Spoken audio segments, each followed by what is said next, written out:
SV news కు స్వాగతం. ముందుగా హెడ్లైన్స్.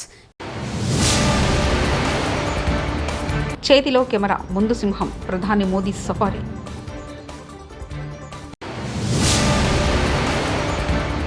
భారతదేశంలో హరిత హైడ్రోజన్ విప్లవంలో ఆంధ్రప్రదేశ్ అగ్రగామి, సీఎం చంద్రబాబు నాయుడు.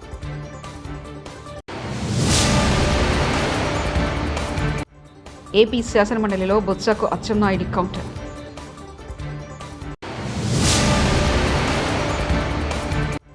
ఎస్ఎల్బీసీ ఘటన పూర్తిగా ప్రభుత్వ వైఫల్యం కారణంగా జరిగింది. ఎమ్మెల్యే జగదీష్ రెడ్డి.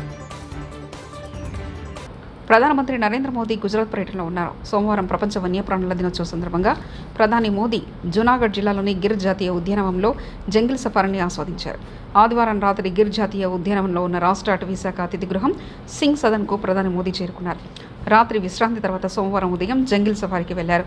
ఆదివారం సాయంత్రం ప్రధాని మోదీ సోమనాథ్ ఆలయంలో ప్రార్థనలు చేశారు.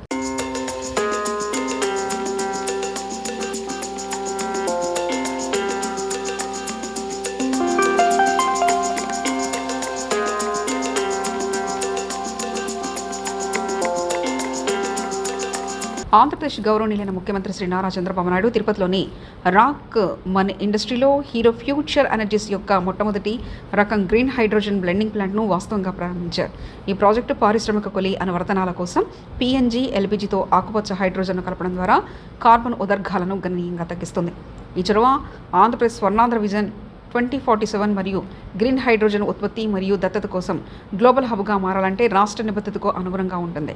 రాష్ట్ర integrated green energy ICU policy 2024-160 GW పునరుత్పాదక ఇంధన సామర్థ్యాన్ని మరియు స్వచ్ఛమైన శక్తితో 10 ట్రిలియన్ పెట్టుబడిని లక్ష్యంగా పెట్టుకుంది. ప్రాజెక్టు రాక్మన్ ఇండస్ట్రీస్ తిరుపతి సదుపాయంతో ఎల్పీజీ 8-10% మరియు పీఎన్జీతో 3% హైడ్రోజన్ను విజయవంతంగా మిళితం చేస్తుంది.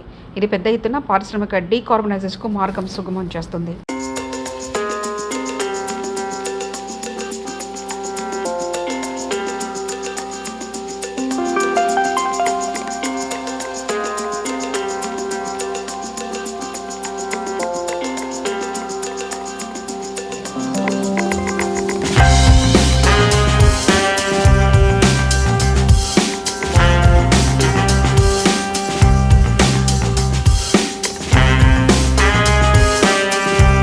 నీట ఊట కారణంగానే చివరికి 5 ఏళ్లు మేము టన్నెల్ను తవ్వలేకపోయాం. ఈ విషయం మేమే ఒప్పుకుంటున్నాం. రేవంత్ రెడ్డి, నువ్వు చెప్పేదేంటి గొట్టంగాడివి? టన్నెల్ను 12 కిలోమీటర్ల పైగా తవ్వినాం. తర్వాత పరిస్థితులు అనుకరించలేదు, చేయలేకపోయాం. కానీ ఈ ప్రభుత్వం కాంగ్రెస్ ప్రభుత్వం చిల్లర వేషాలు వేస్తూ ప్రజల ప్రాణాలను లెక్క చేయకుండా నిర్లక్ష్యంగా పనులు జరిపి 8 మందిని పొట్టన పెట్టుకున్నారు. మాజీ మంత్రి ఎమ్మెల్యే జగదీష్ రెడ్డి, రేవంత్ రెడ్డి కేవలం కుటుంబాస్తులు పెంచుకోవడానికే ముఖ్యమంత్రి అయ్యారు. ఏదైనా సమస్య వస్తే పరిష్కరించే తెలివి లేక ప్రతిపక్షాలను దూయించడం ఆనవాయితీగా వస్తుందంటూ మాజీ మంత్రి ఎమ్మెల్యే జగదీష్ రెడ్డి వ్యాఖ్యానించారు. పిల్లర్గా ఉంటాయో, ఎంత దుర్మార్గంగా ఉంటాయో, ఎంత బూతులుగా ఉంటాయో అదే పద్ధతిలో ఆ పనిని కూడా అంత బూతుగా చేశారు. అక్కడ పనిచేసేదానికి కార్మికులు ఉన్నారని, వాళ్ళ ప్రాణానికి ప్రమాదం ఉంటుందన్న సోయి కూడా లేకుండా పూర్తిగా రాష్ట్ర ప్రభుత్వ నిర్లక్ష్యం వల్లనే జరిగింది. జరిగే తర్వాత కూడా ఈ రోజుకి 10 రోజులైనా ఇంకా ఒక్క పైసా పురోగతి లేదు. ఏమనంటే మా మంత్రులు ఆనే ఉన్నారు, మా మంత్రులకు మిలిటరీలో చుట్టాలు ఉన్నారు, దోస్తులు ఉన్నారు, వాళ్ళని తెచ్చి పని చేయిస్తున్నారు. చిల్లర మాటలు. మన దోస్తులు చుట్టాలు చేయరు పనులు. సంస్థలు, దానికి సంబంధించిన ప్రత్యేకమైన సంస్థలు ఉంటాయి, అవి చేస్తాయి పనులు, ప్రభుత్వ పనులు. నీ ఇట్ల పెండ్లు అయితే వచ్చి చేస్తాడు నీ చుట్టపడడం నీ దోస్తో. కానీ అది కాదు. ఓ ముఖ్యమంత్రి మాట్లాడేటప్పుడు సోయి ఉండాలి. ఆ ముఖ్యమంత్రి హోదాలో లేవని ప్రజలు అనుకుంటున్నారు. నీ మాటలను బట్టి సరిపోవట్లేవు అని మాట్లాడుతున్నారు ప్రజలు. నీ మాటల వల్ల చెప్పుకుంటున్నావు అది నువ్వు. ఇంకా దాంట్లో చిల్లర వేషం. Srisailam left bank hydel power house లో ప్రమాదం జరిగితే పోలేదు ఎవరు, సిగ్గుండాలి మాట్లాడడానికి. ఆ మాట ఇన్సిడెంట్ జరిగింది 10 గంటల 9 నిమిషాలకైతే రాత్రి 15-20 నిమిషాల్లో మాకు సమాచారం వస్తే నేను డైనింగ్ టేబుల్ మీద ఉన్న నైటు కరెక్ట్గా 10 గంటల 29 నిమిషాలకు నాకు సమాచారం వచ్చింది. 10:35కు బయలుదేరి వెళ్ళిపోయినాను నేను మంత్రిగా. సీఎండి ప్రభాకర్ రావు బాబా, ఆయన 70 ఏళ్ల వయసు పైన ఉన్నా ఆయన, మేము వెళ్తాం సార్, మీరు ఎందుకు అంటే కూడా లేదు వెళ్దాం, మనం ధైర్యం ఇవ్వాలి, అక్కడ ఏముందో తెలుస్తలేదు అంటున్నారు. మరి ఏం జరిగింది ఆ క్యాజువాలిటీ ఏంటి అంటే ఇంకేం అర్థం కావట్లేదు సార్. యాక్సిడెంట్ అయింది, లోపల ఫైర్ యాక్సిడెంట్ అయింది, పొగలు వస్తున్నాయి, బాగా సమాచారం రావడం లేదు. ఎందుకు అని అంటే పవర్ ఉంటే ఇంకెక్కువ ఫైర్ అయ్యే అవకాశం ఉంటుంది కాబట్టి వెంటనే షట్ డౌన్ చేస్తారు. చీకటి ఉంది, పొగలు కమ్ముకునే మొత్తం అని చెప్తున్నారు.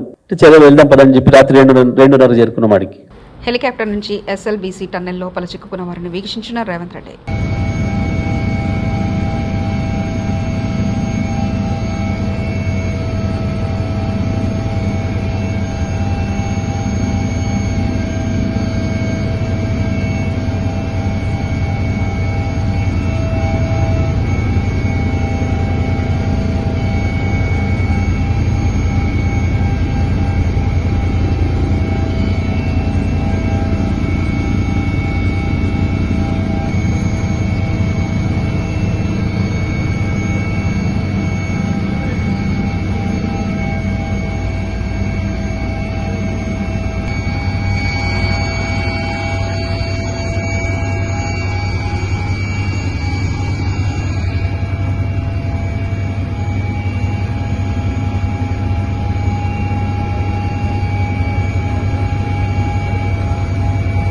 దేశ చరిత్రలో సీఎం హోదాలో చంద్రబాబు మాట్లాడడంలో ఎవరూ మాట్లాడలేదని సీఎం చంద్రబాబుపై వైఎస్ఆర్సీపీ సీనియర్ నేత, మండలిలోని విపక్ష నేత బొత్స సత్యనారాయణ గజమెత్తారు. సోమవారం శాసనమండలి మీడియా పాయింట్ వద్ద ఆయన మాట్లాడారు. దేశ చరిత్రలో సీఎం హోదాలో చంద్రబాబు మాట్లాడినట్టు ఎవరూ మాట్లాడలేదని, విషకొండ భవనాల నిర్మాణంలో అవినీతి జరిగితే కాంట్రాక్టుల బిల్లు ఎందుకు ఇచ్చారని ప్రశ్నించారు. నిర్మాణాలపై విచారణకు సిద్ధంగా ఉన్నానని బొత్స స్పష్టం చేశారు. సంబంధం లేకుండా రాజకీయ కోణంలో రాజకీయ లబ్ధి కోసం వారు మాట్లాడిన సందర్భాన్ని కూడా చూశారు. ఎప్పుడో మేము అన్ని మాటల్ని, ఆ రోజు జరిగిన వాస్తవాల్ని అవి మాట్లాడారు. ఎస్, మేము దానికి కట్టుబడి ఉన్నామని కూడా చెప్తాం. అందులో భాగంగాన ఇప్పుడు సాక్షాత్తు ఉన్న మన ఈ శాసనసభని, ఈ సెక్రటరీ గురించి డిస్కషన్ వచ్చినప్పుడు గౌరవ మంత్రి ఆశ్చర్యంగా ఉంది. ఇది తాత్కాలికమని చెప్తే కాదు, ఎవరు చెప్పారు తాత్కాలికమని బుకాయించడానికి ప్రయత్నం చేస్తున్నారు. తాత్కాలికం కాదంట, కానీ నిన్నగాక మొన్న వచ్చి వాటికి మళ్ళీ టెండర్లు పెట్టడం అనేది అది ఎంతవరకు వాస్తవం ఆలోచించేయండి. సభా సాక్షిగా ఇవి తాత్కాలికం కాదని చెప్పిన మాటని ఒకసారి మీకు మళ్ళీ, అందుకే ఇక్కడికి వచ్చాను, లేకపోతే డిస్కషన్ జరిగింది కదా వెళ్ళిపోదామని అనుకున్నాము. కానీ మీ అందరూ మళ్ళీ ఒకసారి దాన్ని. అనంతపురం జిల్లా కుందుర్చి మండలంలో వడ్డేపల్లి గ్రామంలో శ్రీ వీరాంజనేయ స్వామి రథోత్సవం కన్నుల పండుగ జరిగింది. ఆలయంలో స్వామివారికి ప్రత్యేక పూజలు నిర్వహించారు. ఈ సందర్భంగా కర్ణాటక రాష్ట్రం చిత్రదుర్గం జిల్లాకు చెందిన చెల్లికర ఎమ్మెల్యే రమణమూర్తి హెలికాప్టర్ ద్వారా స్వామివారి రథంపై పూలవర్షం కురిపించారు. కర్ణాటక రాష్ట్రంతో పాటు చిత్రదుర్గం, మైసూరు, బెంగళూరు, బళ్ళారి తదితర ప్రాంతాల నుంచి భక్తులు అధిక సంఖ్యలో రథోత్సవంలో పాల్గొన్నారు.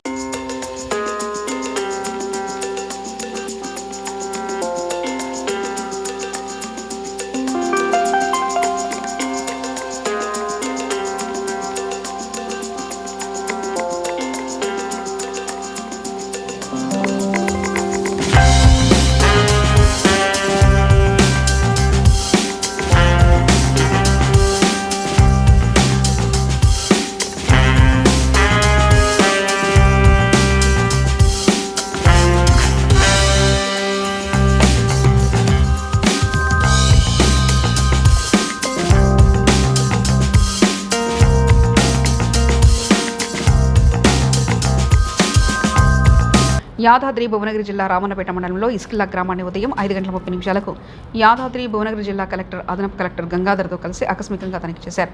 గ్రామంలో ఉన్న పరిస్థితులను తన యంత్రాంగంతో అడిగి తెలుసుకున్నారు.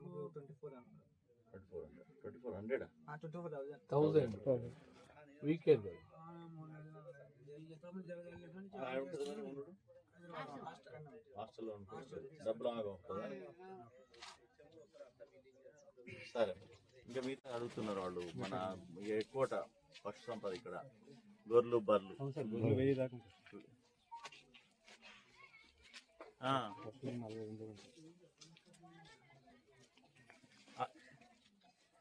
ఇక్కడ పెట్టండి, ఈ ఊళ్ళో పెట్టండి. ఇస్కిళ్ళ గ్రామం ఇది. తిరుగుతున్నా నేను ఉదయమే. ఇక్కడ 1000 దాకా ఉంటాయట. గొర్రెలు అయితేంది, బర్రెలు అయితేంది అన్ని కలిపి. ఓ రోజు క్యాంపు మన డివార్మింగ్ తో సహా అన్ని పెట్టడం, చెకింగ్ చేయటం, ఒక క్యాంప్ పెట్టండి. Note down. ఇస్కిళ్ళ, రామన్నపేట.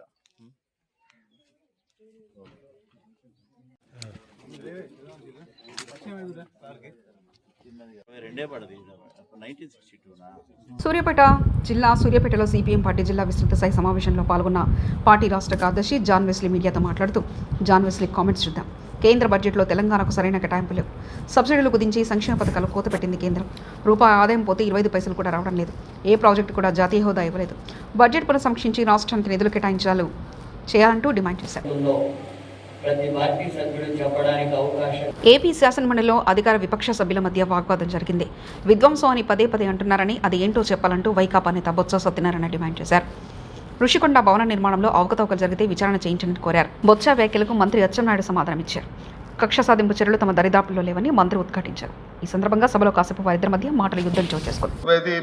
స్క్వేర్ ఫుట్కి 26,000 అని చెప్పారు కదా, ఇప్పుడే చెప్పారు కదా. ఎవరు వాడితే వాడుకోపోవడం చేతకం, మీ చేతకం ప్రభుత్వం చేతకంటాను, ప్రభుత్వం వినండి, చెప్పింది వినండి. అధ్యక్ష 26,000 స్క్వేర్ ఫుట్ అని చెప్పారు కదా అధ్యక్ష. అందులో జరిగింది అధ్యక్ష, అందులో అవతకులు జరిగాయి కదా అధ్యక్ష. అది ఆయన ఉద్దేశం ప్రకారం అందులో దోపిడీ జరిగిందనే ఉద్దేశమే కదా అధ్యక్ష. అది తప్పు జరిగిందని అధ్యక్ష. నిన్నగాక మొన్న ఆడికి ఉన్న కాంట్రాక్ట్కి ఇవ్వాల్సిన 80 కోట్ల రూపాయలు అనాపేక్ష చెల్లించారు అధ్యక్ష. ఏ కిక్ బ్యాక్ చెల్లించారు అధ్యక్ష. తప్పు జరిగితే ఎందుకు ఇవ్వాలి అధ్యక్ష? అధ్యక్ష కంప్లీట్ కానీ ఒకసారి చెప్పాలా కంప్లీట్ కానీ ఒకసారి ఆయన సమాధానం కంప్లీట్ కానివ్వండి అధ్యక్ష. మీకు అధ్యక్ష వైకాపా నేత సినీ నటుడు పోసాని కృష్ణమురళిపై ఏపీ వ్యాప్తంగా 17 కేసులు నమోదయ్యాయి. రాజంపేట జైలు అధికారులు ఉన్నతాధికారుల అనుమతితో పోసాన్ని పల్నాడు జిల్లా నరసరావుపేట పోలీసులకు అప్పగించారు. కాసేపట్లో కృష్ణమురళిని నరసరావుపేటకు తీసుకెళ్లనున్నారు. క్రైమ్ నంబర్ 142/2024 కింద పోసానిపై నరసరావుపేట 2 టౌన్ బిఎస్లో 153, 504, 67 సెక్షన్ల కింద కేసు నమోదు చేశారు. నరసరావుపేట పోలీసులకు అప్పగించే ముందు పోసానికి వైద్య పరీక్షలు నిర్వహించారు. ఎస్ఆర్ఎస్పీ నీళ్ల కోసం కళ్ళు కాయలు కాసేలా ఎదురుచూస్తున్న రావూరు రైతుల సమస్యలు తెలుసుకుని వెంటనే స్పందించిన మాజీ మంత్రి ఎర్రబెల్లి దయాకర్. వరంగల్ జిల్లా పర్వతగిరి మండలం రావూరు గ్రామంలో ఆకేరు వాగుపై ఉన్న చెక్ డ్యాం ఎండిపోయి సాగునీరు రాక చేతికొచ్చిన పంట ఎండిపోతుందని చేసేదేమి లేక చావే మాకు సరైనవని నీరు కోసం బిక్కుబిక్కుమంటూ ఎదురు చూస్తున్న రైతుల సమస్యలు తెలుసుకుని సంబంధించిన అధికారులతో ఫోన్లో మాట్లాడి నీళ్లు వచ్చేలాగా చూడాలని అధికారులకు విజ్ఞప్తి చేసిన ఎర్రబెల్లి దయాకర్.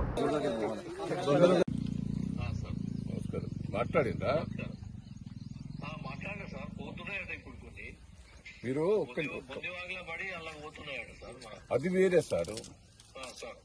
ఇప్పుడు నేను ఇల్లంద దగ్గర మీకు చెప్పేది ఇల్లంద గేట్ ఇల్లందది వేరు, బొందవాగుది వేరు.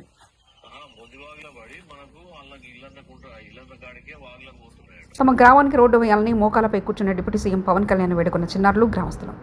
అనకాపల్లి జిల్లా దేవరపల్లి మండలం వీరభద్రపేట గ్రామానికి సరైన రోడ్లు లేక సకాలంలో చికిత్స అందలేక ఇటీవల 3 చిన్నారులు మృతి చెందారని, తమ గ్రామానికి రోడ్డు వేయాలని మోకాలపై కూర్చొని పవన్ కళ్యాణ్ వేడుకున్న చిన్నారులు గ్రామస్తులు. హైదరాబాద్లో సామాజికవేత్త మేధా పాట్కర్ భారీగా మోహరించిన పోలీసులు హైదరాబాద్లోని చాదర్గట్లో నివాసానికి చేరుకున్న సామాజికవేత్త మేధా పాట్కర్ మూసీ సుందరీకరణ ప్రాజెక్టును పరిశీలించేందుకు వచ్చిందన్న వార్తలు రావడంతో భారీగా మోహరించారు పోలీసులు. కేవలం తన స్నేహితులను కలిసేందుకు మాత్రమే వచ్చినట్లు ఆమె చెప్పినట్లు సమాచారం.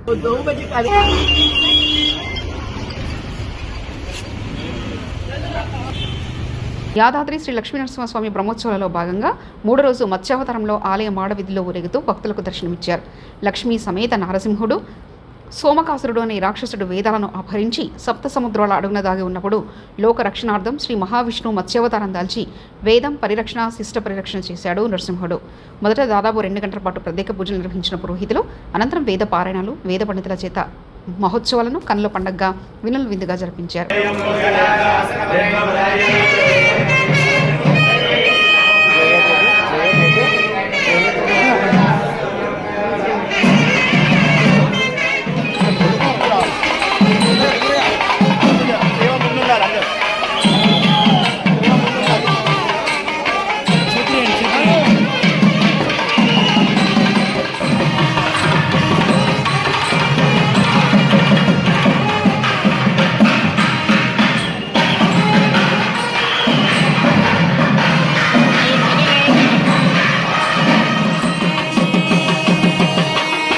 శ్రీ యాదాద్రి లక్ష్మీనరసింహస్వామి సన్నిధానంలో వార్షిక బ్రహ్మోత్సవాలలో మొదటి అలంకార సేవ మత్స్యావతారం.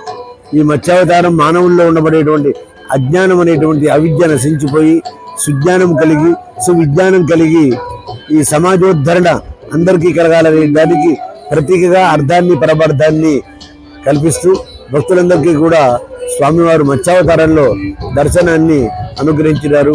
సోమకాసురుని సంహారం చేసి వేదాన్ని రక్షించిన అవతారం ఈ మత్స్యావతారం. ఈ స్వర్ణ గోపుర కుంభాభిషేకం జరిగిన తర్వాత స్వర్ణ గోపుర విమాన ఛాయలు మొదటి బ్రహ్మోత్సవాలు మహావైభవంగా నిర్వహింపబడుతున్నాయి. మా కార్యనిర్వహణాధికారి అయినటువంటి భాస్కరరావు. చేతిలో కెమెరా, ముందు సింహం, ప్రధాని మోదీ సఫారీ.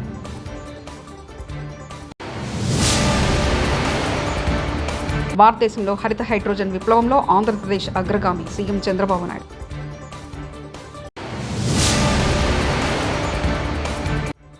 ఏపీ శాసనమండలిలో బొత్సకు అచ్చెన్నాయుడి కౌంటర్.